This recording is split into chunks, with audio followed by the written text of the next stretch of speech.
Yes breaking news చూస్తున్నాం. బాపట్ల జిల్లా మేదరమెట్లలో YCP సిద్ధం 4వ సభ మరి కాసేపట్లో ప్రారంభం కానుంది. మేదరమెట్ల వేదికగా వైసీపీ శ్రేణులకు దిశానిర్దేశం చేయనున్నారు సీఎం జగన్. వైసీపీ ప్రభుత్వ హయాంలో చేపట్టిన అభివృద్ధి సంక్షేమ పథకాలను ప్రజలకు వివరించనున్నారు సీఎం జగన్. రానున్న ఎన్నికలకు సంబంధించిన మేనిఫెస్టోను కూడా విడుదల చేసే అవకాశం ఉంది.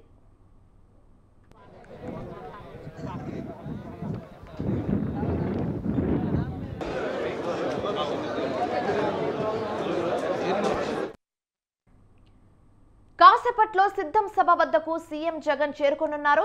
అయితే గత 5 ఏళ్లలో ఏం అభివృద్ధి జరిగిందో చెప్తూనే రాబోయే 5 ఏళ్లలో ఏం చేస్తామో సీఎం జగన్ ఈ వేదిక నుంచి ప్రకటించే అవకాశాలున్నాయి.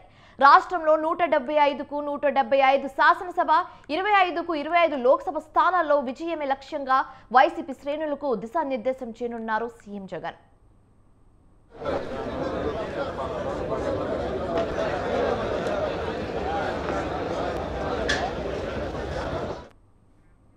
అద్దంకి నియోజకవర్గంలో మేదరమెట్ల వద్ద వందలాది ఎకరాల సువిశాల మైదానంలో సిద్ధం సభ నిర్వహిస్తున్నారు. గుంటూరు, బాపట్ల, పల్నాడు, ప్రకాశం, నెల్లూరు, తిరుపతి జిల్లాల్లోని 44 నియోజకవర్గాల నుంచి పార్టీ కార్యకర్తలు, నేతలు, అభిమానులు భారీ సంఖ్యలో వస్తున్నారు. అయితే సభకు 15 లక్షల మంది జనం వస్తారని వైసీపీ నేతలు అంచనా వేస్తున్నారు.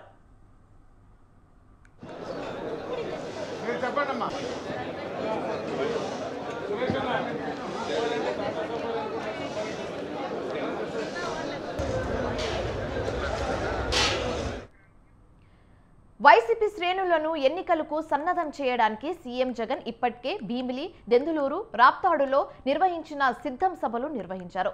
తాజాగా ఇప్పుడు 4వ సభ నిర్వహిస్తున్నారు. సిద్ధం సభకు భారీ సంఖ్యలో ప్రజలు వచ్చే అవకాశం ఉండడంతో దానికి అనుగుణంగా పోలీసులు సిద్ధంతో బందోబస్తు ఏర్పాటు చేస్తున్నారు. అయితే గుంటూరు, ప్రకాశం, నెల్లూరు జిల్లాల నుంచి వందల సంఖ్యలో ఆర్టీసీ బస్సులు సిద్ధంకు కేటాయించారు. అయితే ఇదే అంశం మీద పూర్తి సమాచారం మా ప్రతినిధి శ్రీనివాస్ ఫోన్ ద్వారా అందిస్తారు. శ్రీనివాస్, చెప్పండి. శివాని, బాపట్ల జిల్లా అద్దంకి నియోజకవర్గంలోని పోరిస్పాడు మండలం పి గుడిపాడు వద్ద సిద్ధం సభకు సర్వం సిద్ధమైంది. మరో కొద్ది క్షణాలలో ముఖ్యమంత్రి జగన్మోహన్ రెడ్డి సభా వేదికగా మేనిఫెస్టోని విడుదల చేయడమే కాకుండా ఇప్పటి వరకు ప్రభుత్వం అమలు చేసినటువంటి సంక్షేమ పథకాలతో పాటు భవిష్యత్ కార్యాచరణను కూడా ఇక్కడి నుంచి వెల్లడించనున్నారు.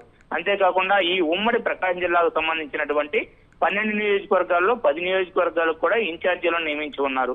ఈ నేపథ్యంలో చివరిది మరియు ప్రతిష్టాత్మకమైనటువంటి సిద్ధం సభకు అన్ని రకాల ఏర్పాట్లను ఇక్కడ 200 ఎకరాల స్థలంలో పూర్తి చేసి మొత్తం కూడా అన్ని రకాల వసతులను కూడా కల్పించారు. అయితే సుమారు 6 జిల్లాలకు సంబంధించి దగ్గర 44 నియోజకవర్గాలకు సంబంధించి వేల సంఖ్యలో ఆర్టీసీ బస్సుల ద్వారా ఇప్పటికే భారీ సంఖ్యలో ప్రజలను కూడా ఈ సభా వేదిక వద్దకు తరలించారు. సుమారు 15 లక్షల మంది అంచనాతో ఈ సభను ప్రారంభించనున్నారు. అయితే ఇప్పటికే లక్షల సంఖ్యలో ఇక్కడికి వచ్చినటువంటి జనాలకు కూడా ప్రత్యేకమైనటువంటి వసతి బారికేడ్ల ద్వారా ఏర్పాటు చేసి వారిని వారి యొక్క ప్రదేశాల్లో ఉంచారు.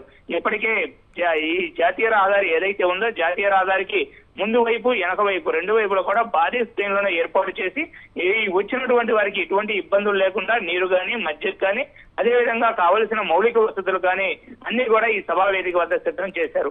అంతేకాకుండా ఈ దాదాపు ఉమ్మడి గుంటూరు జిల్లా, ఉమ్మడి ప్రకాశం జిల్లా, ఉమ్మడి నెల్లూరు జిల్లాలకు సంబంధించినటువంటి ప్రజాప్రతినిధులందరూ కూడా ఈ సభా వేదిక వద్దకు చేరుకోవడమే కాకుండా ఇక్కడికి వచ్చేటువంటి జనాలకు అవసరమైనటువంటి అన్ని రకాల వసతులను కూడా సమకూరుస్తున్న పరిస్థితి అయితే ఇక్కడ ఉంది. Shivani, right, thank you Srinivas.